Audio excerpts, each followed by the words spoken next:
बात करते हैं किसी विधेयक यानी कि बिल, किसी विधेयक यानी कि बिल,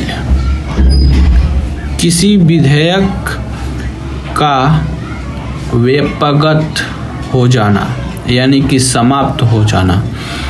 किसी विधेयक का व्यापकगत हो जाना यानी कि समाप्त हो जाना। कोई भी बिल कैसे समाप्त होती है इसके बारे में चर्चा किया जाएगा। ऐसा विधेयक जो विचाराधीन हो और लोकसभा में हो, ऐसा विधेयक जो विचाराधीन हो और लोकसभा में हो, लोकसभा भंग हो जाने पर व्यापकगत हो जाता है यानी कि समाप्त हो जाता है। ठीक, ऐसा विधेयक जो लोकसभा से पारित हो चुका हो किंतु राज्यसभा में विचाराधीन हो यानी कि विचार अभी हो ही रहा हो, राज्यसभा में विचार के लिए भेजा गया हो, लोकसभा भंग हो जाने से व्यापकगत हो जाता है यानी कि समाप्त हो जाता है वो बिल। ऐसा विधेयक जो राज्यसभा में प्रस्तुत किया गया हो और पारित भी कर दिया गया हो, राज्यसभा में प्रस्तुत किया गया हो और पारित भी कर दिया गया हो किंतु लोकसभा में विचाराधीन हो, किंतु लोकसभा में विचाराधीन हो, वह लोकसभा को विघटन के बाद व्यक्तिगत हो जाता है यानी कि समाप्त हो जाता है। लोकसभा के विघटन के बाद क्या हो जाता है?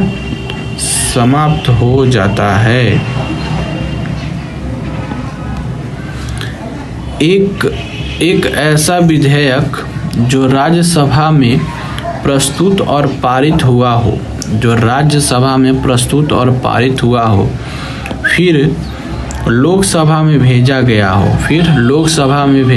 हो, लोकसभा में उसे अपने संशोधनों के साथ उसे फिर से राज्यसभा में भेजा हो, लोकसभा उसे संशोधनों के साथ फिर से राज्यसभा में भेजा हो किंतु इन संशोधनों को राज्यसभा की मंजूरी नहीं मिली हो। इन जो संशोधन करके कुछ विधेयक मतलब कि भेजा गया है लोकसभा में, तो लोकसभा उसमें कुछ सुधार करके उसको फिर से राज्यसभा में भेजा गया है, लेकिन इन संशोधनों को राज्यसभा में कोई मंजूरी नहीं दे रही हो। लोकसभा भंग हो जाने पर यह विधेयक भी व्यक्त हो जाएगा यानी कि यह विधेयक भी समाप्त हो जाएगा। बिल कैसे समाप्त होता है समझ में आया? एक क्वेश्चन, निम्नलिखित कथनों पर विचार कीजिए।